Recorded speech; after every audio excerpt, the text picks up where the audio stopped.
So Bernie Sanders has now endorsed Hillary Clinton. I just saw the news, finished filming Think Tank, and decided to do my initial reaction. I am in the middle of processing this as I'm talking, so my thoughts are going to be a bit disorganized. I apologize in advance, but this is big news and fairly shocking news. I believe that fairly recently, just a week or two ago, I predicted that he would not endorse her anytime soon. I certainly did not think that he would endorse her before the convention. I figured it would be more likely that if he was going to, he would do it actually at the convention. But he's done it now with a good buffer of more than a week until the actual convention starts, and that is surprising. Many people didn't expect he would do it at all, and so to see it today was certainly something. Now, I've read some summaries of the things that he said. I've seen the response from Trump, and I want to talk about a couple of those different things. But first of all, I want to talk about what I think is his motivation for doing this, because a lot of the social media activity that I've been following about this has been implying that they know why he did it, and I think that most people are wrong. He did not endorse Hillary to get a position in her administration. I find that to be almost incomprehensible, and there is certainly at this point no evidence that that's why he did it. Evidence might be presented. It doesn't exist today. He didn't do this for personal gain in terms of politics. Did he do this because he's a Democratic superdelegate and he was forced? No. I don't even know what that means, but I've seen people tweeting it. That doesn't work. They can't force you to endorse someone if you don't want to. And certainly if anyone in the Democratic Party right now, or affiliated with the Democratic Party, is the sort to be able to resist that sort of pressure, it's Bernie Sanders. Did he do it because he sold out?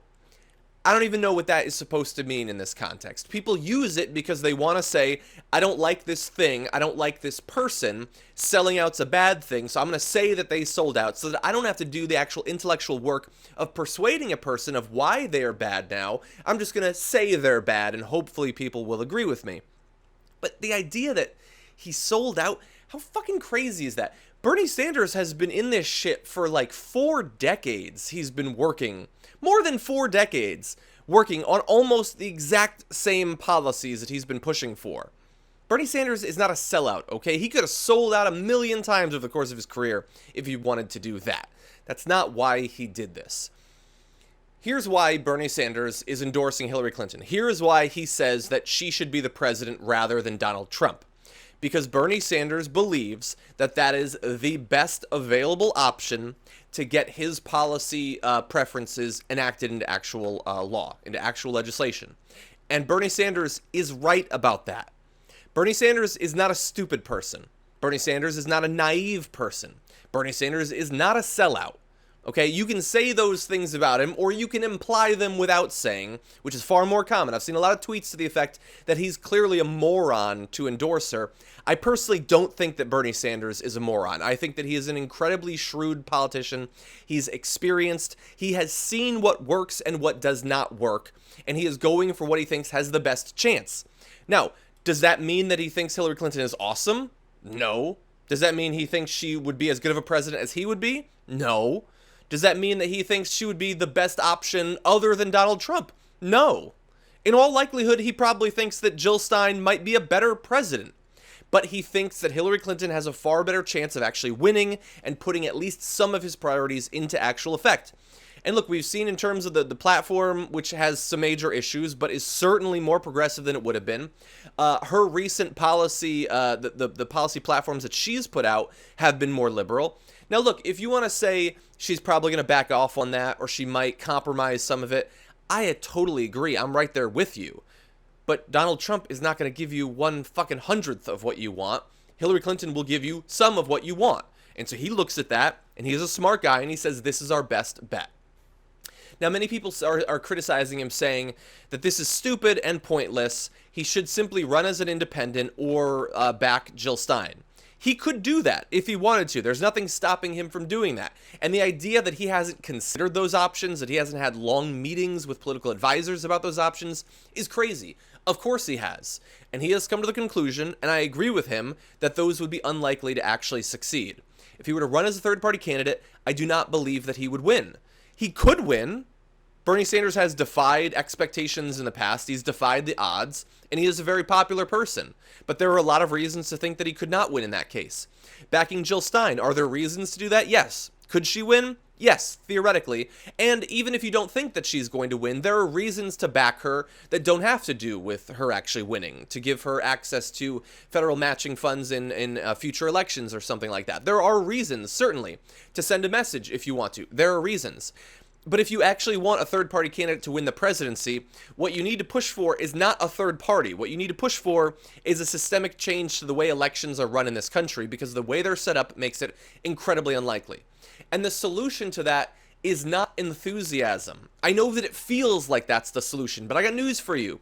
The Green Party has had a lot of enthused supporters for a long time. Millions of Americans who fervently believe that third parties are necessary and that the Green Party is the one that should win. That enthusiasm is not a new thing. That's been around, but it's not enough because of the structural hurdles for third parties. But to go back to Bernie Sanders disagrees with Hillary Clinton as much on core issues and philosophy as he did yesterday. But that doesn't change the fact that at some point, he is looking at who might actually become president, and he's looking at his values, he's looking at the people who will actually be affected by these issues. And I want to take a second to talk about that because, look, for me, the vast majority of the time, I talk about this shit. And I think about this shit, and I read about this shit, and you, simply by watching political videos on YouTube, you obviously think about this more than the average American, and you probably talk about it in your life. And we're affected by these policies, but we are individually much less affected than tens of millions of Americans who will be affected by these policies. And so we can't allow, like, hypotheticals or theoreticals or... Like, there's real people who will be affected by these policies, real people who will literally live or die, lose their careers or gain new careers, people who will be able to marry or not. All of this shit is actually going to happen over the next 4 or 8 years. Hundreds of millions of lives over the long run will be affected. And so you have to push for what's best for people. And look, Bernie Sanders thinks that this is not only the way to go forward on those issues. That's the first part. But it's the way to go forward on pushing the country in a more progressive direction. And I understand there's a lot of people out there who think that we should intentionally either burn the country or tear down the system or intentionally let Donald Trump win because that seems like that would lead to more progressive policies. I 100% oppose that idea, and I'm going to go out there and say I think the people that have been pushing for that have almost never actually provided any evidence, any reason to believe that, other than what I believe is an emotional reaction to being pissed off that the candidate that you want didn't win. And I understand that because I'm pissed off. And I have not been traveling across the country for Bernie Sanders, but I've been spending every single week for the past year fighting for Bernie Sanders. He is the candidate that I want, okay? But simply because he doesn't win doesn't mean that we didn't have a choice. And it's very easy to say, well, what's the point if we just have to choose between Hillary Clinton and Donald Trump? No, we didn't just choose there. We chose between Bernie Sanders and Hillary Clinton. And it was an incredibly close race. It was so close, closer than anyone could have possibly predicted a couple of years ago. And it is further indication that, combined with Obama winning on a progressive platform, if not actually running as that much of a progressive once he became president, that is evidence that this movement is building. And by the way, if you go from Obama, a guy who was fairly lib in his campaign, you go through 8 years of his presidency, or 7 years of his presidency, and Bernie Sanders almost wins the Democratic nomination against the most backed, powerful, influential Democratic politician in decades. The idea that the only way the progressive movement is going to grow is under a fascist president is crazy. The progressive movement has grown so fucking strong under a Democratic president. That's what we should want. We get to have our cake and eat it too. The progressive movement gets to be that much stronger while also not having the country set on fire, which I find to be a nice little side effect. Look, there's a million different areas that I want to talk about. As I said, and as is clear, I'm still processing him endorsing her, and there's going to be more videos made about this. Don't worry about that. I'm going to be breaking it down more. These are just some of the initial thoughts and me trying to work it through, because I don't want people to see this and feel like, oh, well, none of it mattered. It didn't matter. It did fucking matter. Don't listen to the people that tell you it didn't matter. Or the people who say, okay, well, look, I tried, I gave it a go, I was involved in politics, and now I don't like Hillary and I don't like Trump, and so I'm going to back off. You can choose to do that if you want. I would say that there are other options. And I don't want people to be demoralized. I don't want people to become apathetic, okay? Because when we're demoralized, when we're apathetic, it's not like a roll of the dice of who wins then. The right wins. The rich win. The established, powerful interests win when regular people are demoralized. And I don't care if it's right-wingers trying to demoralize libs or if it's libs trying to demoralize libs. They are harming us, the movement, and the country when they do that, and I'm going to stop it.